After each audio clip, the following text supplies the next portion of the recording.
capítulo 9. Atos dos Apóstolos, capítulo 9. Quantos aqui já viram falar de Paulo? Diga amém. Amém. Atos capítulo 9, versículo 10. E havia em Damasco um certo discípulo chamado Ananias, e disse-lhe o Senhor em visão: Ananias. E ele respondeu: eis-me aqui, Senhor. E disse-lhe o Senhor: levanta-te e vai à rua chamada Direita. Pergunta em casa de Judas por um homem de Tarso chamado Saulo, pois eis que ele está, o que diz a tua Bíblia? Está orando. Numa visão, ele viu que entrava um homem chamado Ananias, e põe sobre ele a mão para que tornasse a ver. E respondendo Ananias: Senhor, de muitos ouvi acerca deste homem, quantos males tem feito aos teus santos em Jerusalém. E aqui tem poder dos principais dos sacerdotes para prender a todos que invocam o teu nome. E disse-lhe, porém, o Senhor: vai, porque este é para mim um vaso escolhido. Eu quero repetir essa frase, porque esse é o tema da minha pregação. Olha só: vai, porque este é para mim, o que diz aí? Está fraco. Ele é o quê? Olha para quem está chorando e diga: você também é um vaso escolhido. Quem é que é um vaso escolhido? Diga amém. Amém. Vamos prosseguir a leitura. Ele é um vaso escolhido para levar o meu nome diante dos, eu vou falar aqui de 3 grupos: diante dos gentios, dos reis e dos filhos de Israel. Olha o 16. E eu lhe mostrarei quanto deve padecer pelo meu nome. E Ananias foi e entrou na casa, impondo-lhes as mãos, disse: irmão Saulo, o Senhor Jesus, que te pareceu no caminho por onde vinhas, me enviou para que tornes a ver e sejas, que diz aí? Cheio do Espírito Santo. E logo lhe caíram dos olhos como que umas escamas, e recuperou a vista, e levantando-se foi batizado. Vamos orar agora mais uma vez? Feche os olhos. Senhor Deus e Pai, venha falar conosco nesta manhã, Senhor, através da palavra que será ministrada, através, Senhor, do Teu Espírito Santo. Meu Deus, nos faça sensíveis à Tua voz nesta manhã. Traga, Senhor, da Tua unção sobre cada um aqui. É o que eu te peço, Senhor, e te agradeço, em nome de Jesus. A igreja diga amém. Você pode desocupar a sua mão, aplaudir o Senhor nessa manhã. Tem fortes palmas, amém, queridos? Pode se sentar.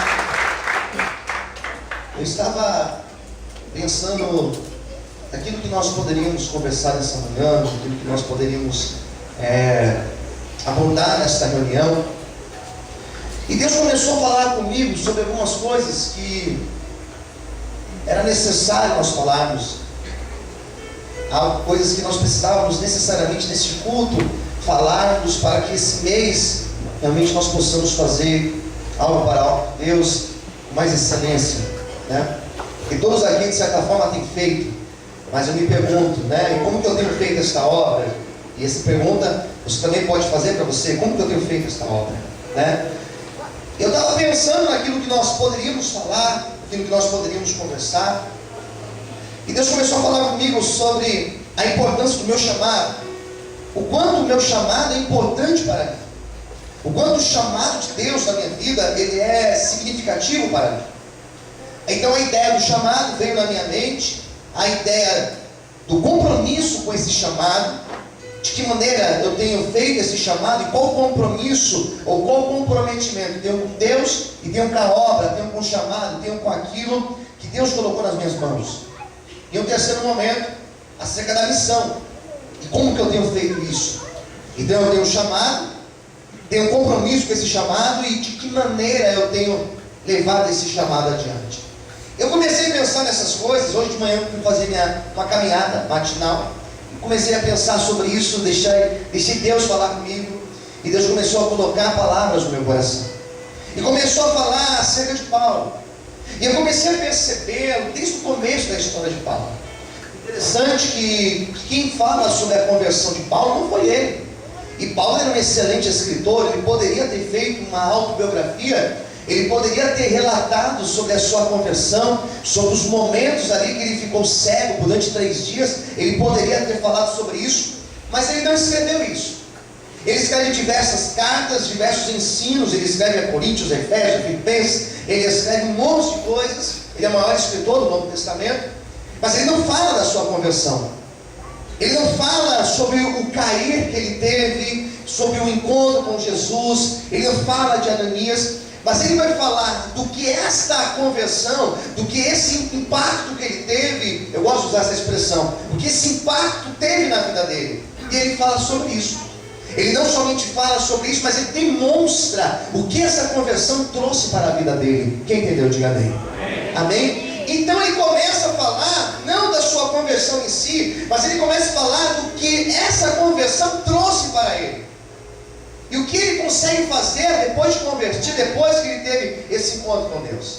Tá certo? Então quem fala sobre esse momento de Paulo, sobre a conversão de Paulo, foi Lucas, o autor de Atos dos Apóstolos.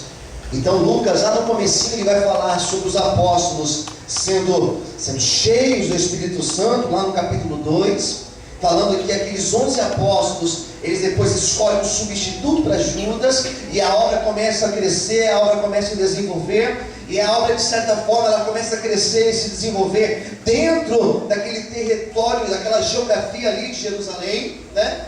E depois a Bíblia fala de Paulo, já no capítulo 9. E quando fala de Paulo, já no versículo 31, se não me engano, vai falar que realmente a obra deu um grande crescimento através da vida de Paulo. Então Paulo, queridos, ele foi um homem, ele era um homem extremamente capacitado, intelectualmente dizendo. Ele era alguém que estudou, ele era alguém que tinha todo um conhecimento da cultura grega, da cultura helenística. Ele era alguém formado, ele era alguém muito bem resolvido. Era alguém que sabia se articular bem, ele falava bem, se expressava muito bem.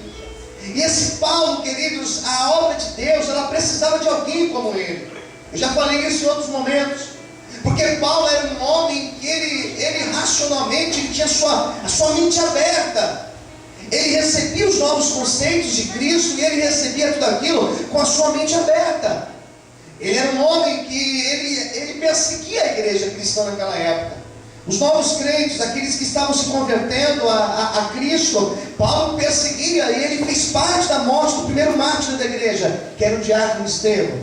Então Paulo, ele era um homem que ele era capacitado, era intelectual, era um homem bem resolvido, mas ainda faltava um ponto.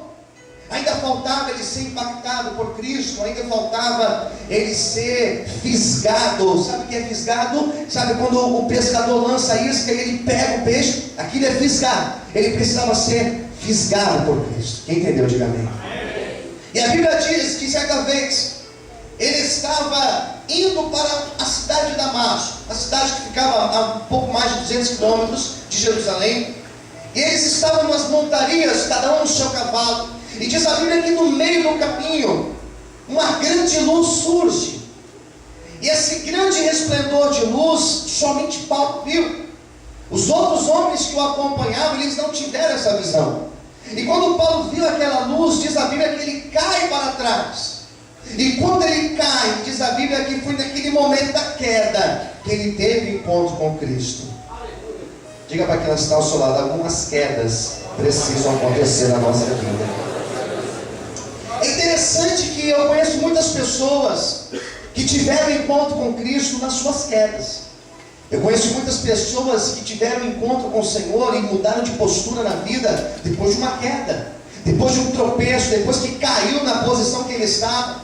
Paulo era um homem de certa forma arrogante. Paulo era um homem de certa forma muito prepotente pela sua formação, pela sua cultura. Então ele era um homem que, vamos dizer no português mais claro, era um homem de nariz em pé. E no momento que ele cai do cavalo, aquela queda foi necessária para a vida dele. Quando ele cai, diz a Bíblia que ele já não enxergava mais nada. Ele já não enxergava mais nada. E foi naquele momento que ele caiu, que ele ficou sem enxergar, que ele teve essa queda, que ele ouviu pela primeira vez a voz de Cristo falar com ele. E ele ouviu Cristo dizendo: Saulo, Saulo, por que me persegues?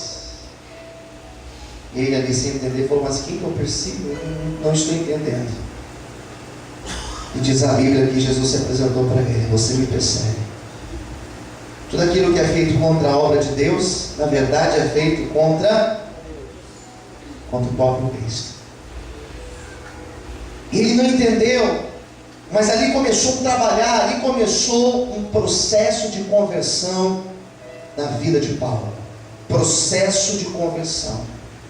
Porque a pessoa, ela vai se convertendo. É um processo.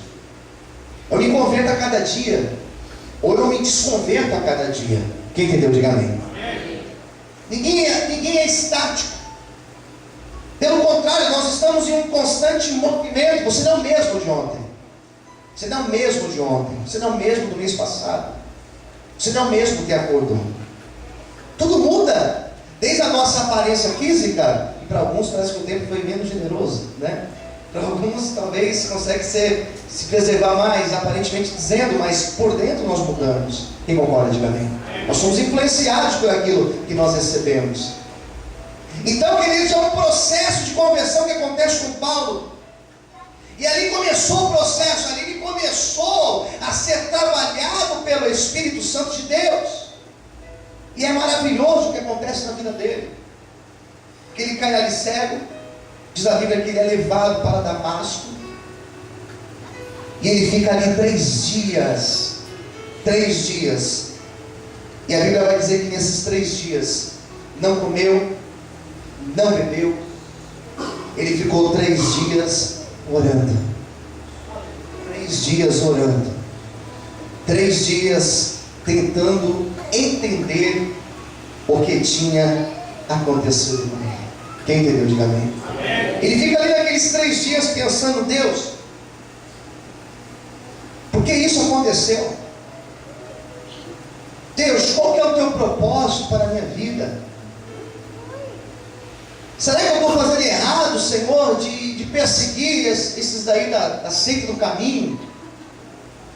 O que está acontecendo? Ele começa a orar.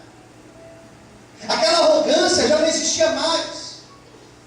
Aquela prepotência de se achar o dono da verdade já não existia mais. Agora ele estava dentro de um processo de Deus. Nós estamos falando aqui de 3 dias que Paulo fica dessa forma, mas a nossa vida, esse processo ele acontece. E talvez não em 3 dias. Talvez faz 1 mês que você está aí pensando: Deus, o que está acontecendo na minha vida? Talvez faz 2 meses que você está aí no meio de um processo dizendo: Deus, eu não estou entendendo o que o Senhor tem para a minha vida. Talvez já faz mais de 2 meses, talvez faz 6 meses que você está aí dizendo: Deus, o que está acontecendo? Parece que eu não estou enxergando, parece que eu não estou ouvindo a tua voz, parece que eu oro e eu faço somente aquele negócio mecânico, mas eu não sinto mais o teu Espírito Santo na minha vida como eu sentia antes. Eu quero dizer que você está dentro de um processo de Deus. Talvez hoje você não esteja entendendo o que esteja acontecendo na tua vida, mas não se preocupe, você é um vaso escolhido de Deus. Deus não desistiu de você, Deus tem uma obra na tua vida, e hoje com certeza você vai sair daqui renovado e cheio do Espírito Santo do Senhor. Quem acredita nisso, aplauda e adora a Deus em nome de Jesus. Você pode aplaudir o Senhor nessa.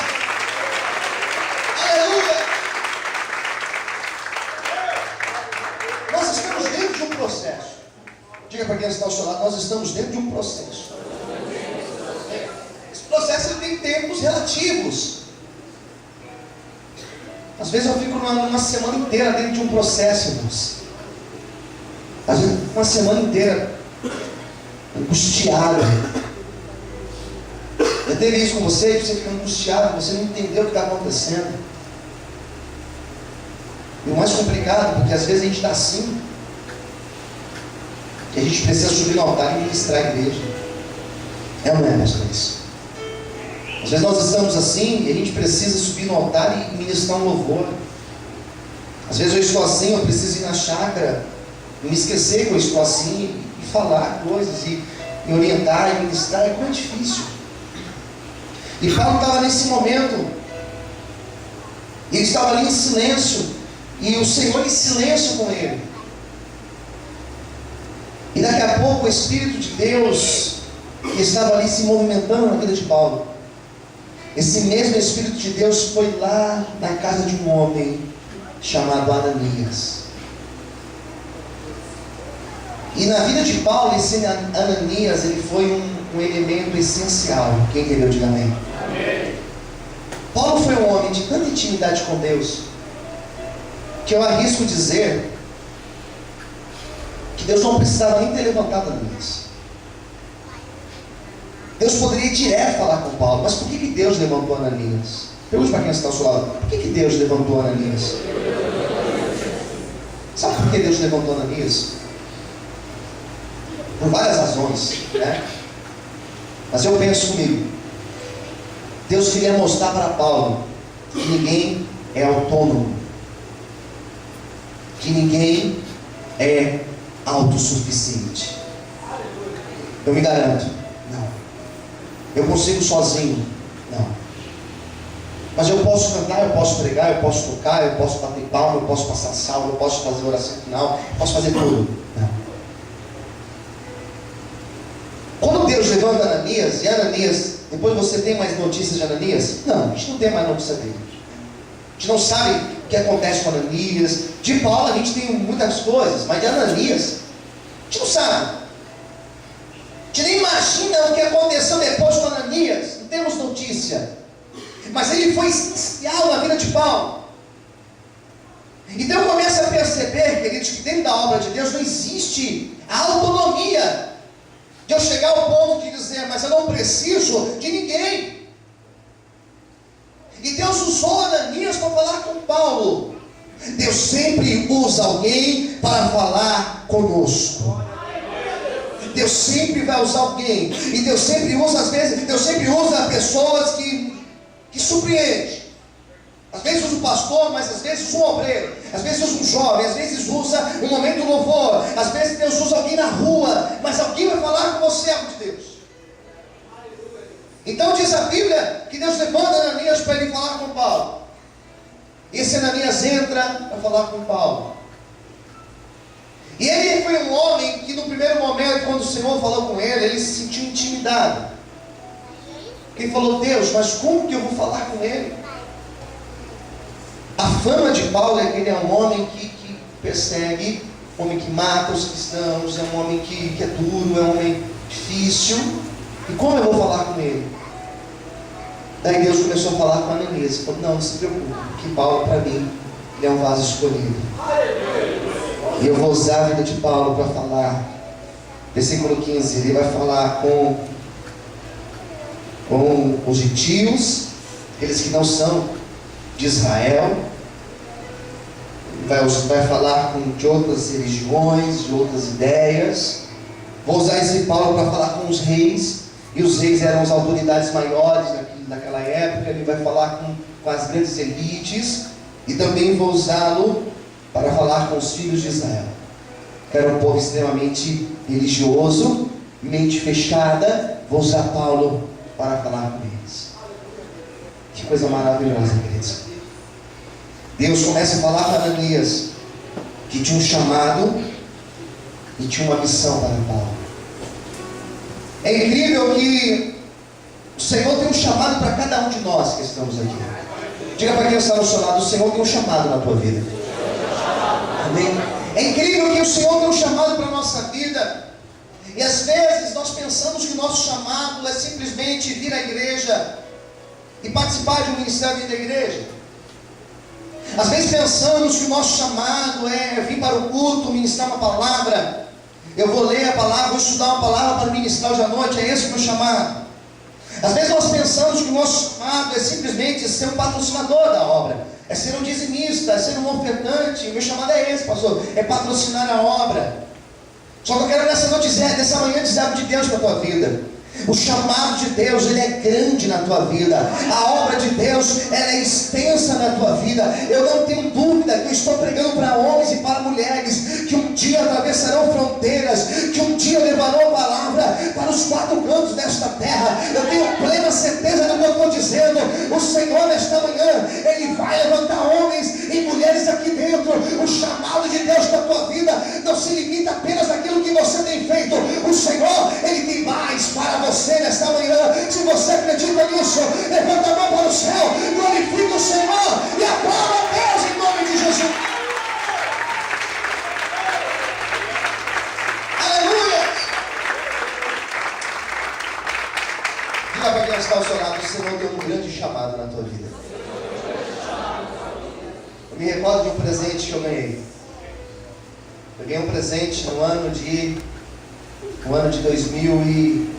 2002, dezembro de 2002, e foi um presente que eu gostei muito. Eu ganhei uma Bíblia do meu ex-pastor, e o meu ex-pastor, ele me deu essa Bíblia, e quando ele foi me presentear com essa Bíblia, ele fez uma dedicatória, colocou lá o nome dele, colocou meu nome. Ele escreveu algumas coisas que eu não me recordo de cabeça agora, mas eu me recordo de uma frase que tinha naquela dedicatória. Tinha uma frase que dizia assim: eu te amo muito, te tenho como filho, e as nações te esperam. Eu peguei a Bíblia e falei: amém, Senhor. E eu, dentro do meu espírito, falei assim: Senhor, eu não sei o propósito dessa frase aqui, mas eu tomo posse dessa palavra para a minha vida.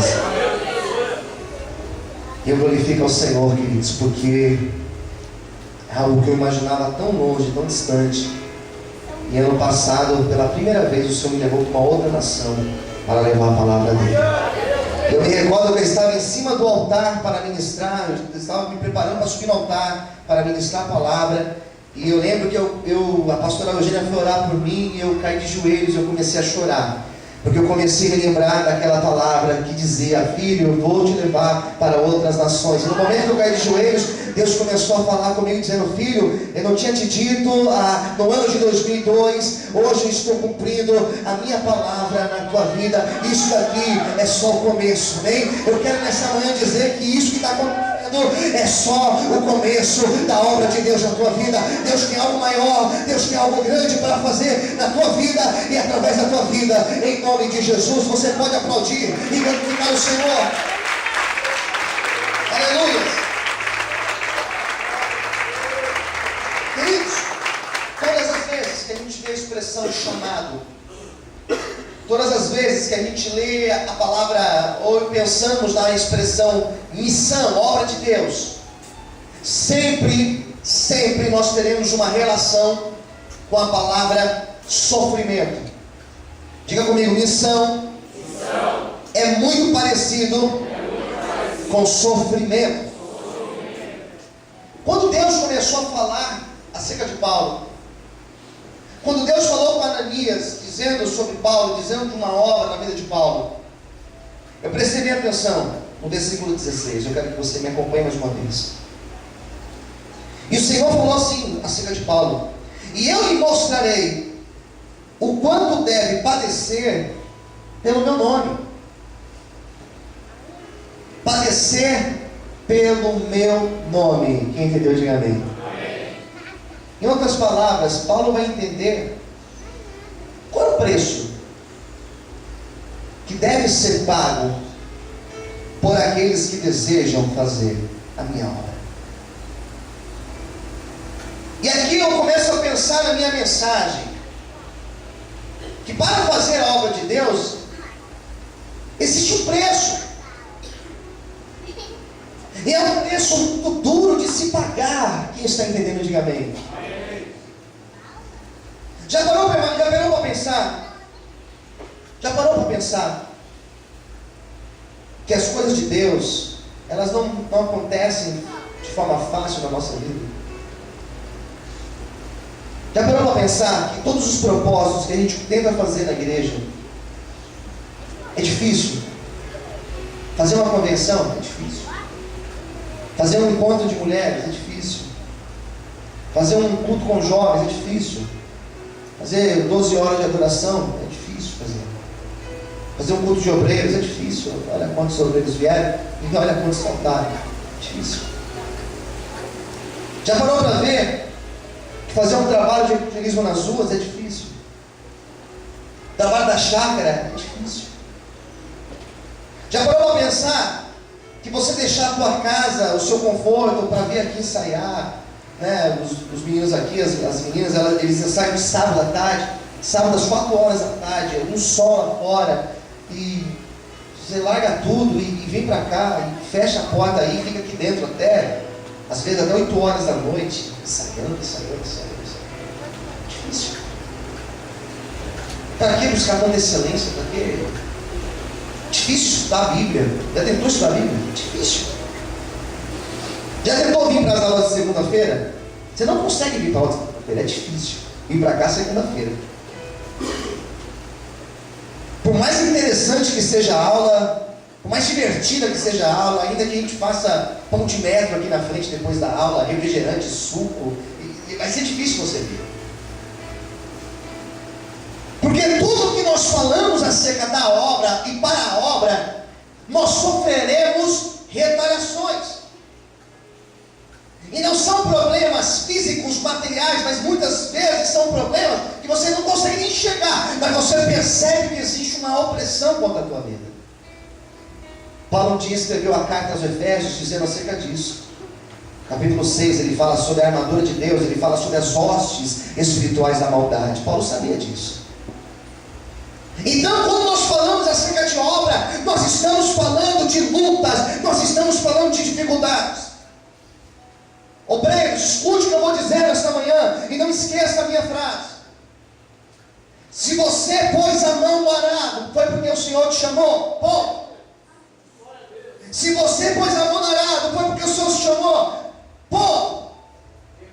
E pode ter certeza que para fazer a obra sofreremos dificuldades, sofreremos retaliações, passaremos por lutas. Pode ter certeza que quando você tentar fazer a obra, muito provável que na tua casa você vai sofrer levantes. Pode ter certeza que talvez até no teu casamento você vai ter lutas. Pode ter certeza que até financeiramente você vai ter lutas. Pode ter certeza que vai ter desânimo, vai ter vontade de parar de desistir. Mas não desista, resista, permaneça firme, porque o Deus que começou a obra na tua vida, Ele vai aperfeiçoar. Em nome de Jesus.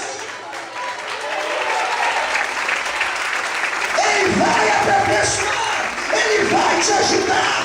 Ele vai te capacitar.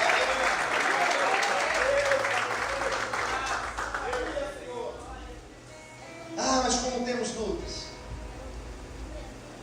Quinta-feira eu tive um dia, meu Deus do céu. Quinta-feira foi um dia que eu falei, Jesus, acho que eu vou desistir. Renato foi testemunho ocular, a Joyce também foi testemunho ocular.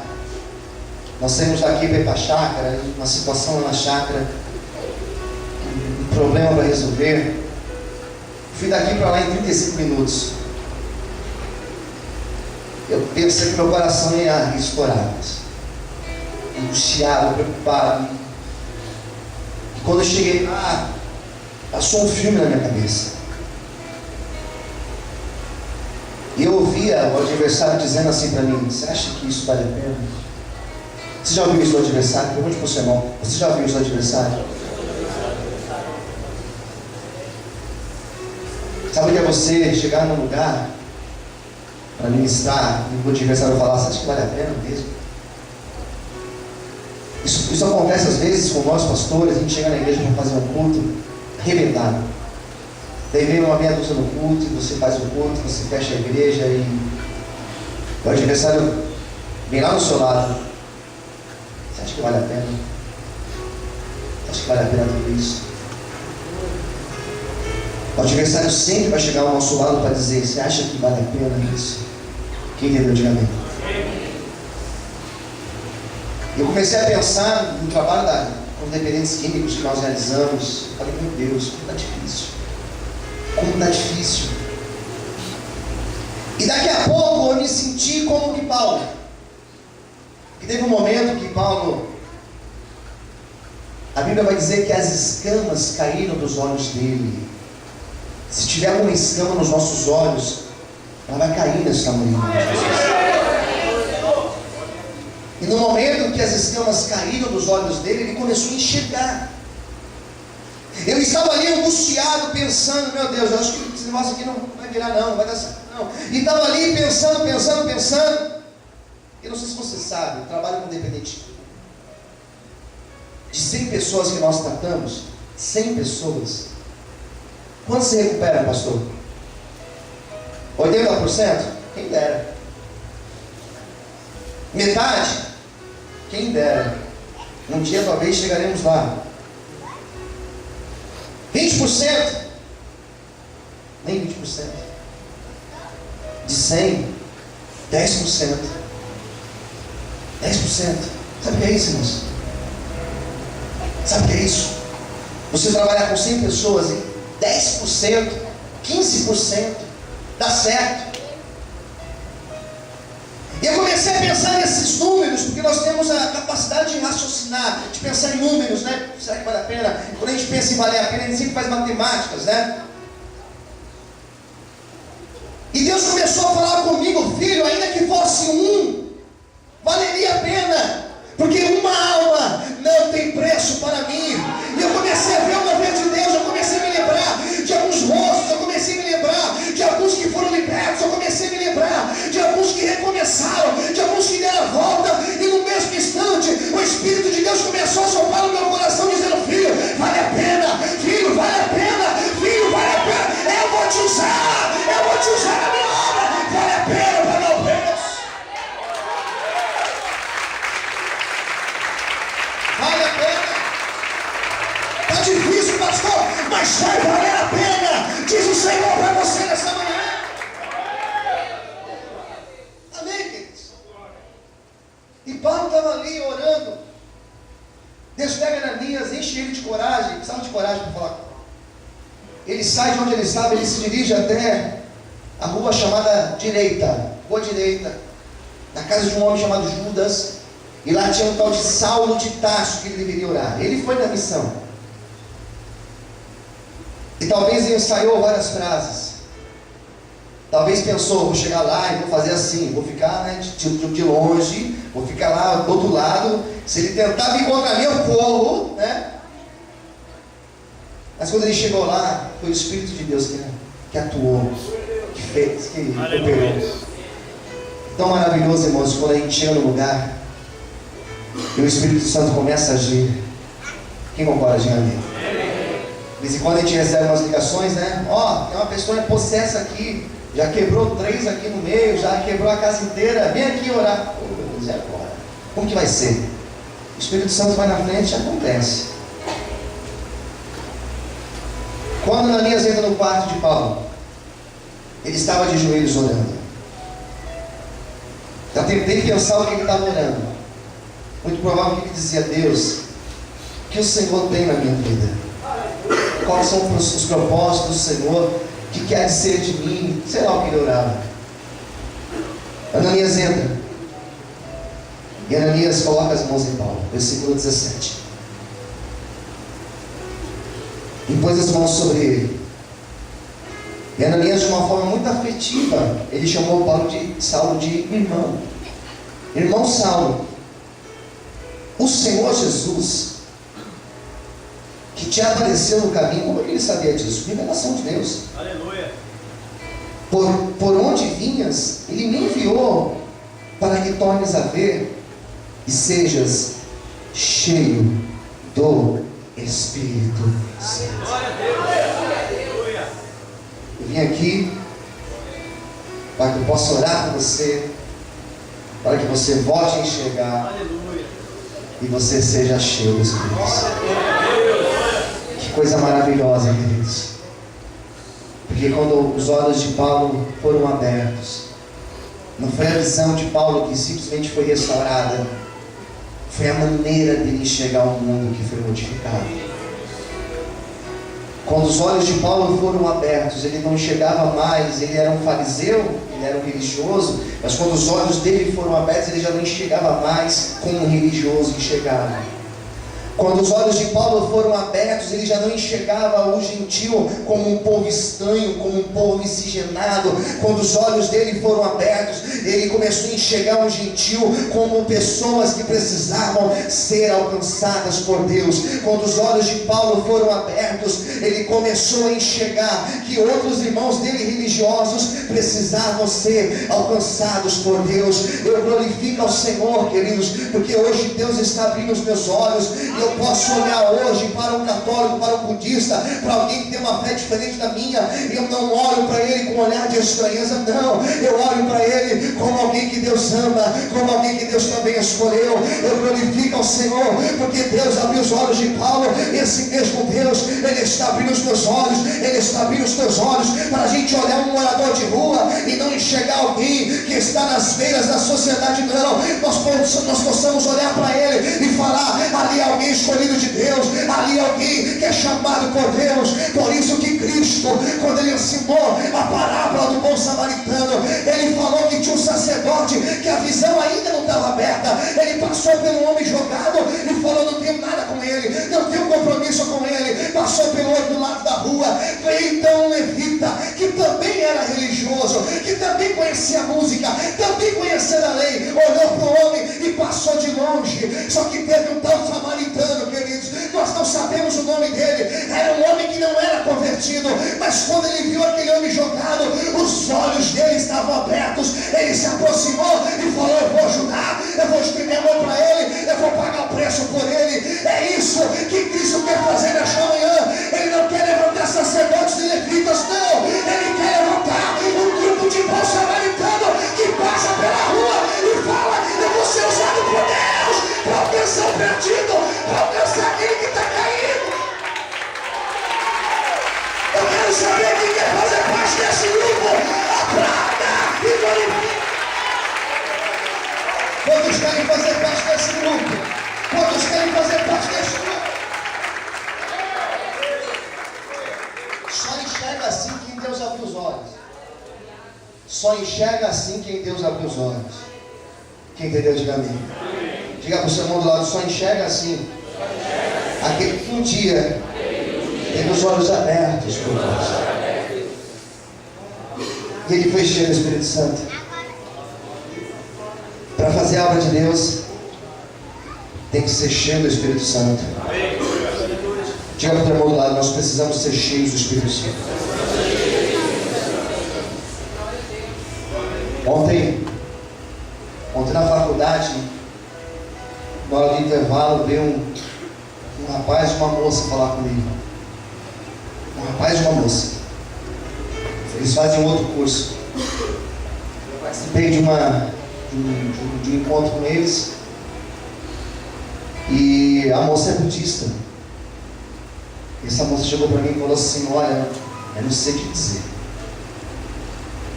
mas eu olho para você, vejo uma luz, eu vejo uma paz em você, eu vejo um negócio em você.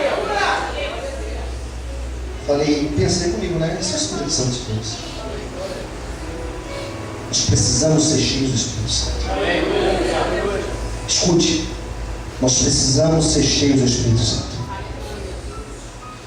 Eu vejo algumas ações, atitudes de pastores, de obreiros, de membros da igreja, que eu penso o seguinte: ele só faz isso porque ele ainda não é cheio do Espírito Santo. E tem outros para mim que fazem algumas coisas que eu falo assim, meu amigo, ele só faz isso porque ele é cheio do Espírito Santo. Se ele não fosse, ele não faria isso. Ele não teria coragem de fazer isso. Só faz isso quem dia foi tocado pelo Espírito Santo. Interessante, tem pessoas que você chega perto dela, você sente o cheiro de unção de Deus na vida da pessoa. E não é um cheiro que eu estou falando físico, né? Qual que é o cheiro do Espírito Santo? Não é isso. É que a pessoa, ela exala o Espírito Santo. Ela abre a boca, ela fala coisas que você fala assim, meu Deus, isso é unção. Quem está entendendo, diga amém. Ele começa a louvar. É impossível você não sentir Deus quando ele começa a abrir a boca para louvar. É impossível. Ele começa a orar. Já viu ele orando? Ele pode orar baixo, ele pode orar no cantinho dele, mas é impossível quem está ali no lado não ser envolvido pela atmosfera do Espírito Santo, porque ele está cheio do Espírito. Quem entendeu, diga amém. Às vezes eu estou pregando, perceba a igreja, eu sou muito observador, né?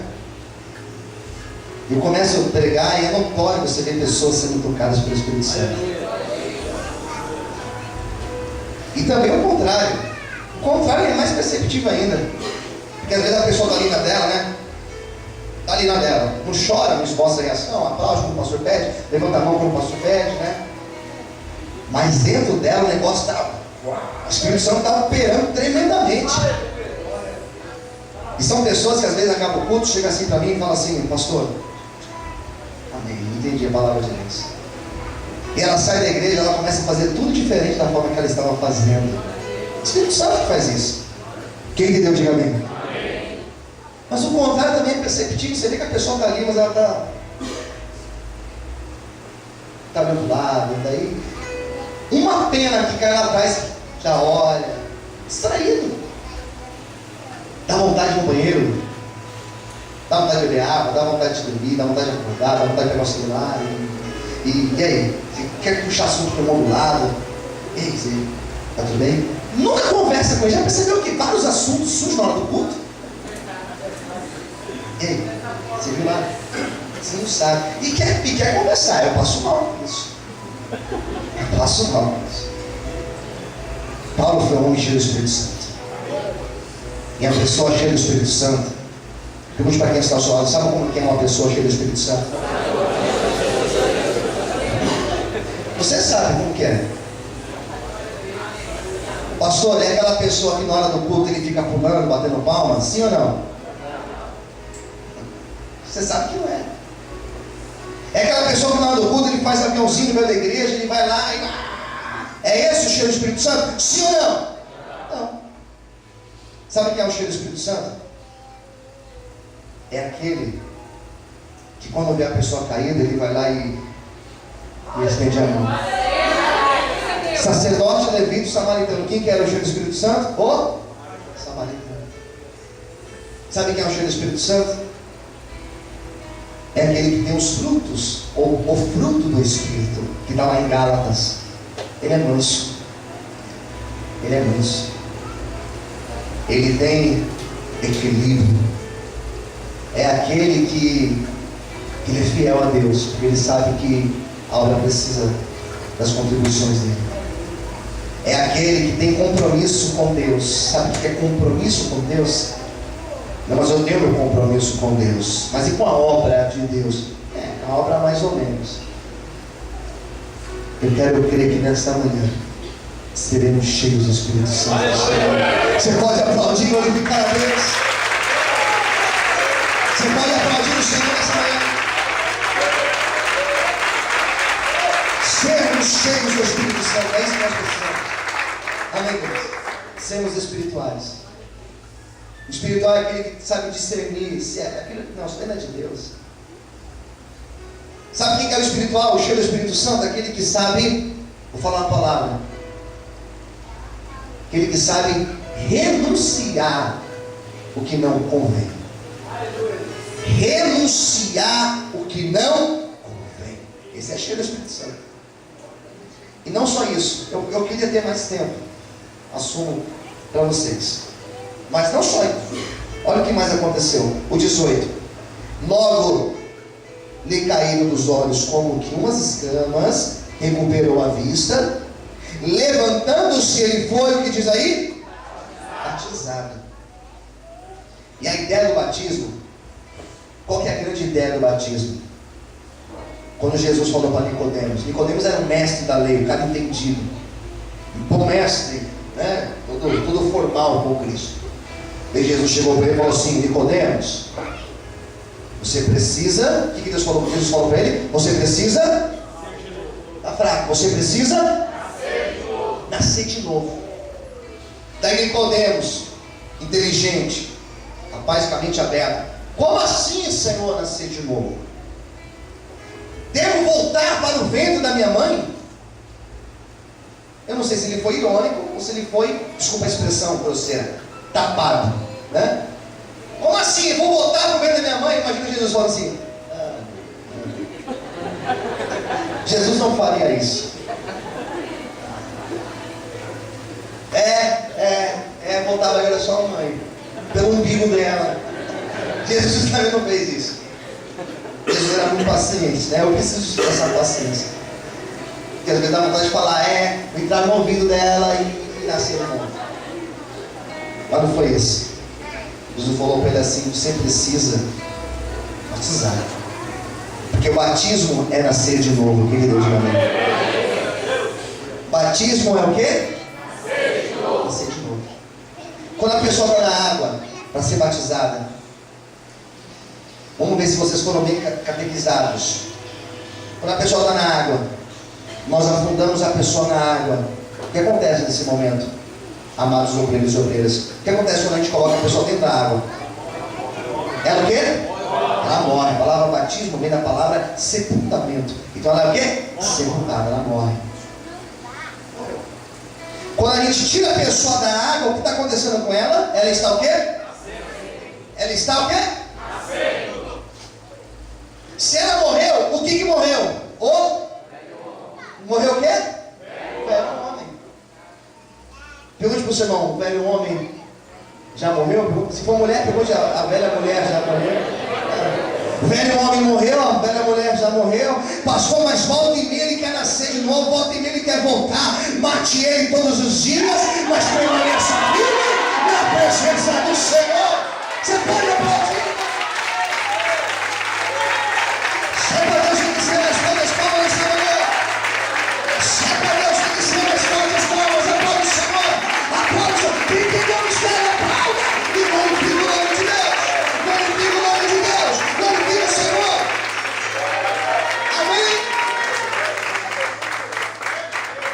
Entendeu? Diga amém. Amém. 19. E aqui eu vou encerrar a minha pregação de hoje. Olha 19. E tendo ele comido, ficou fortalecido ou confortado, né? E esteve Saulo há alguns dias com seus discípulos que estavam em Damasco. Quem entendeu? Diga amém. Amém. Sabe o que aconteceu com Paulo? Foi curado, batizado, cheio do Espírito Santo. O que mais, pastor? O que mais? Ele ficou ali alguns dias. Quantos dias? Não sei. Ele ficou ali alguns dias. Ele ficou ali como que assimilando. Sabe o que é assimilar? Ele ficou ali ajustando as ideias na mente dele. Comeu e foi fortalecido. Ele foi fortalecido para fazer a obra. Ficou ali com seus discípulos, trocando ideias, compartilhando ideias. Ele ficou ali como que entendendo tudo o que estava acontecendo na vida dele. Antes dele sair fazendo, ele foi ministrado pelo próprio Deus como ele deveria fazer. Um bom obreiro é aquele que aceita ser ministrado, aceita ser orientado e aceita ser o quê? O que eu estou fazendo aqui? Puxando a orelha. Ele aceita ser o quê? Repreendido, corrigido, educado. E Paulo foi isso. Ele foi corrigido, para que quando ele saísse, ele fizesse com excelência a obra de Deus. Aleluia. Você nessa manhã possa deixar ser corrigido pela mensagem, principalmente pelo Espírito de Deus. Para que a partir de hoje, quando você for, Deus possa ir junto. Para que a partir de hoje, quando você enfrentar retaliações, você permaneça firme, porque você sabe que vai valer a pena e que o Senhor vai te dar vitória. Amém? Isso é ter missão, isso é ter compromisso, isso é ter chamado. Eu sei que eu estou pregando para homens e para mulheres que também já tiveram um chamado da parte do Senhor. Amém? Quantos têm um chamado aqui? Então aplauda e glorifica ao Senhor em nome de Jesus. Vamos orar? Vamos ficar em pé para nós orar.